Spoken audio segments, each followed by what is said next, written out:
Olá, meus queridos, sejam bem-vindos diretamente de Dois Córregos, interior de São Paulo. Eu, André Massolini, peço licença para falar com você.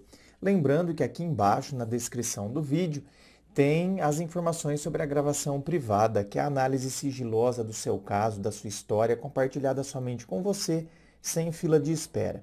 Tem também as informações dos meus livros, Dor de Amor Tem Jeito, Teu Amor Próprio Te Salvou, que vão te auxiliar nesse processo do autoconhecimento. Se vocês ouvirem alguns barulhos ao fundo, lembrem-se, estou em reforma. Vamos à pergunta dela que diz assim: você acha que devemos dar uma nova oportunidade para alguém que nos feriu muito? Então, você sabe que a diferença aqui na sua pergunta está nesse advérbio de intensidade, né? Muito. Alguém que nos feriu muito. Porque eu acredito que isso deve ser levado em consideração. Quando eu digo que uma pessoa me feriu muito, é porque talvez ela tenha realmente aprontado algo que, olha, não é pouca coisa. Então, eu acredito que a gente deva prestar bastante atenção nisso. Porque tem coisas que muitas vezes, olha, apesar de ter sido a primeira vez, mas olha, sabe, tem coisas, gente, que saem um pouco da esfera. É o que eu estou dizendo. O que eu estou dizendo não. É que é difícil, porque assim, ó, não tem regra. Quem que vai determinar o que você perdoa, o que você não perdoa? Né? Senão parece que a gente volta no tempo, na época das confissões, lá na Idade Média, onde o padre tinha um manual. Então, se você chegava lá e falasse, padre, eu me masturbei. Ele olhava no manual, quantos Pai Nosso, quantas Ave Maria, creia em Deus Pai, salve Rainha, que você tinha que rezar. Então, uma coisa estranha, né? Mas era assim que era na época. E hoje me parece que também, então, o que eu perdoo, o que eu não perdoo. Coisas perdoáveis, coisas que são imperdoáveis. Isso vai variar de pessoa para pessoa, de sentimento para sentimento, de contexto para contexto. Só que eu realmente acho que a gente deveria prestar um pouco de atenção. Eu só digo isso, prestar um pouco de atenção. Porque isso também já aconteceu comigo no passado.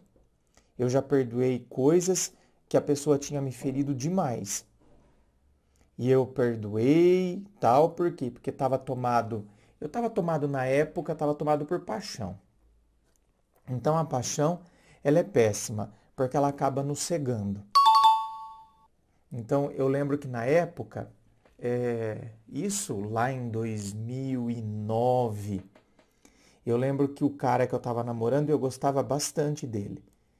E eu realmente era muito fiel, eu era muito dedicado à relação, muito dedicado mesmo. E aí eu lembro que ele mandou mensagem errada, na época SMS ainda, nem tinha WhatsApp.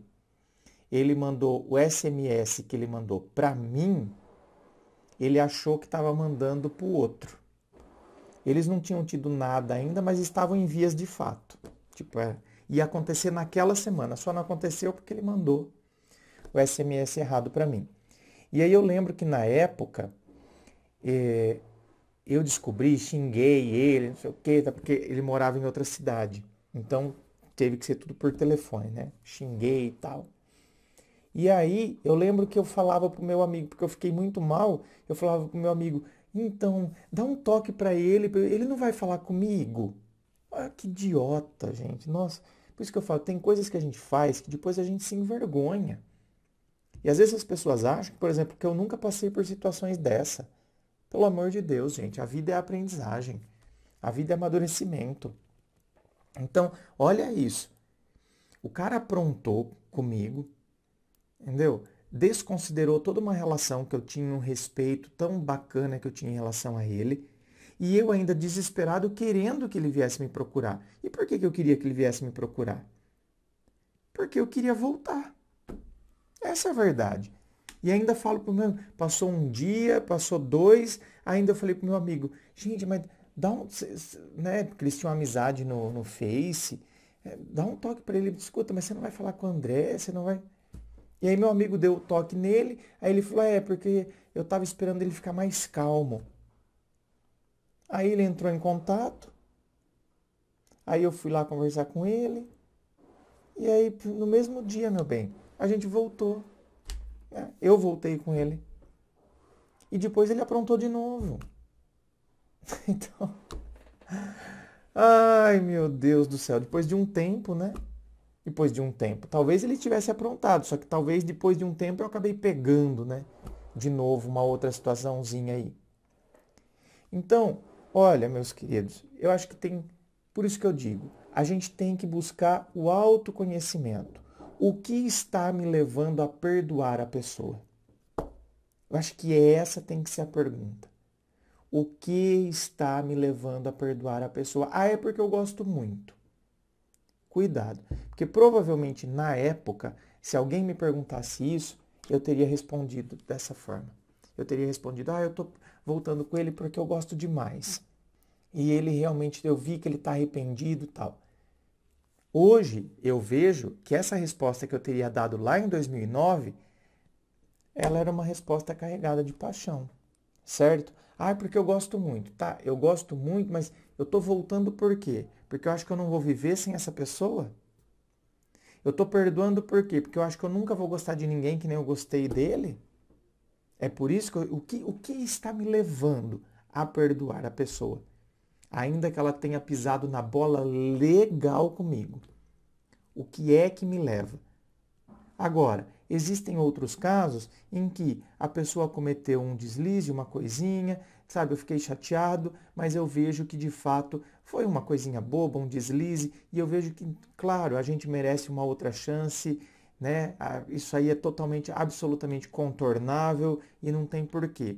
E tem outros deslizes que são bem graves, são bem sérios, né? A pessoa nos machucou muito, como é o caso que está detalhado aqui, e aí é que deve ser feita a pergunta. Eu estou voltando por conta de quê? Qual é a motivação que eu tenho para voltar? Vale sempre o questionamento.